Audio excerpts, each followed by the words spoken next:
Hi, we're here with Robyn from Blue Label Life, and for this video, we thought we'd speak to Robyn, the relationship expert, the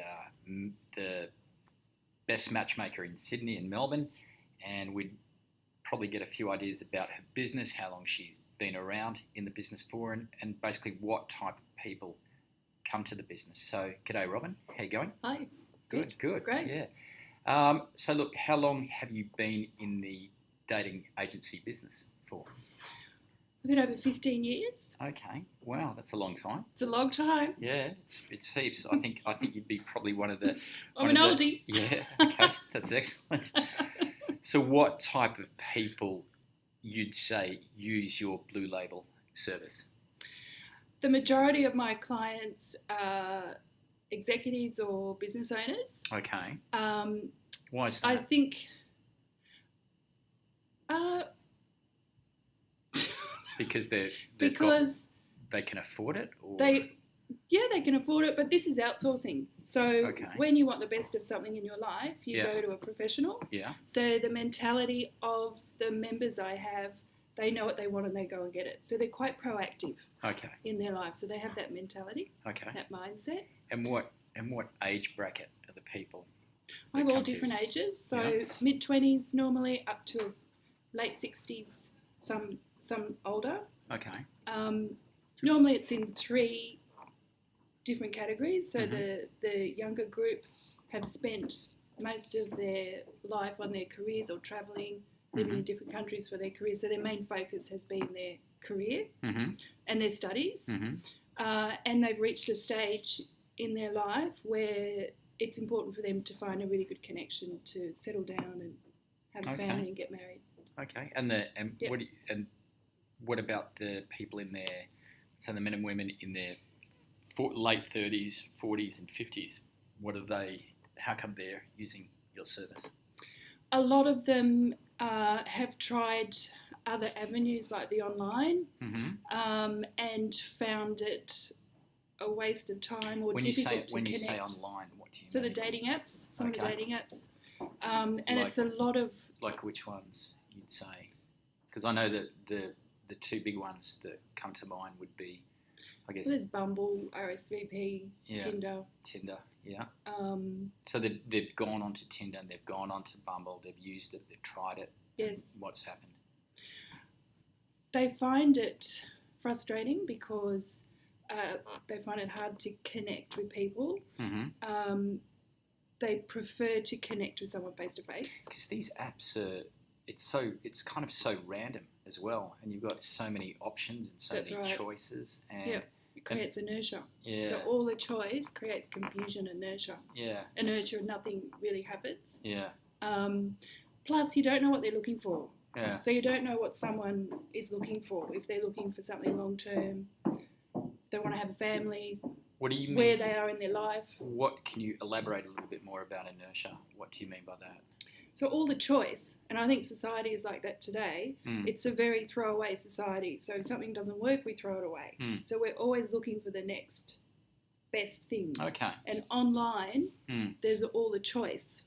And you get confused with a lot of choice and you tend to skim the surface. So do you think the common complaint really is, oh yes, we've tried these apps, we've tried other avenues. We've tried them. Also, really mid-30s plus, your single network starts to go. So your friends are getting married or they're having families. Yeah. And it's very hard to meet people you connect really well with from the opposite sex through your married friends.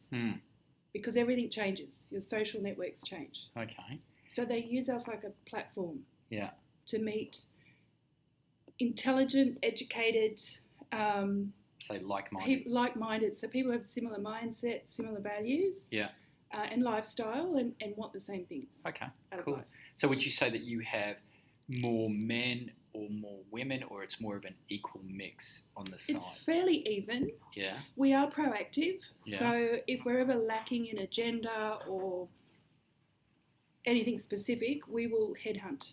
Okay. So we'll find them. Okay, that's good. That's great. Okay, so when people go on a date, they go on a first date, they're all excited, they meet each other. What happens after that? What's the follow-up after a date? So the feedback is a big part of this. Yeah.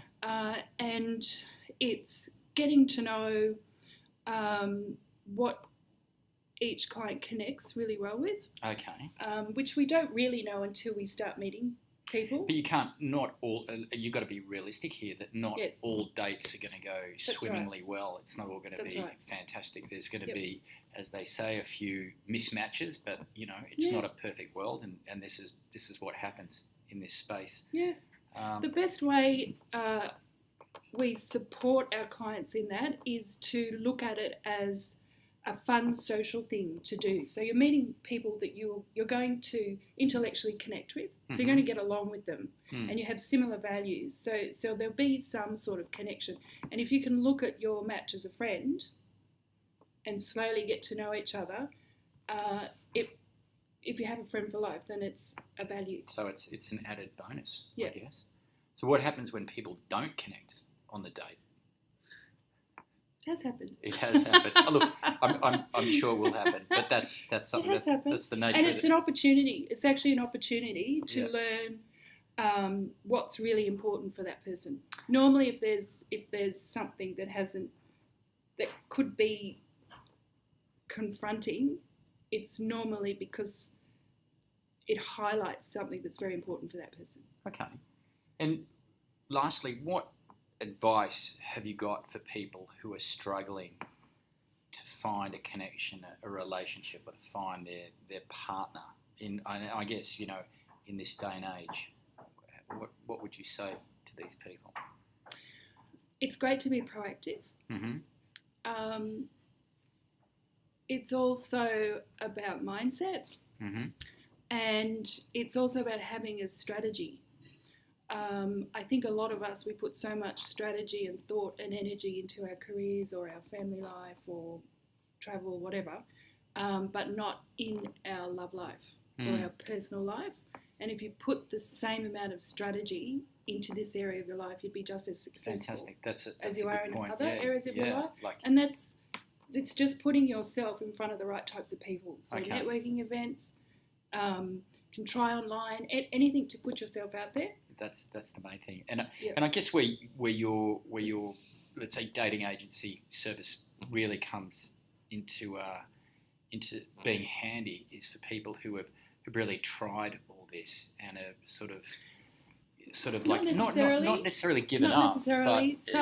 A lot of my clients, their privacy is very important to them, and they don't like their details online. Okay, so I would say really half of them have tried online and didn't like it, or they've felt uncomfortable and didn't want to proceed, and the other half don't like their details online. They're uncomfortable with it, so that's why they come to me, because I really protect everyone's privacy.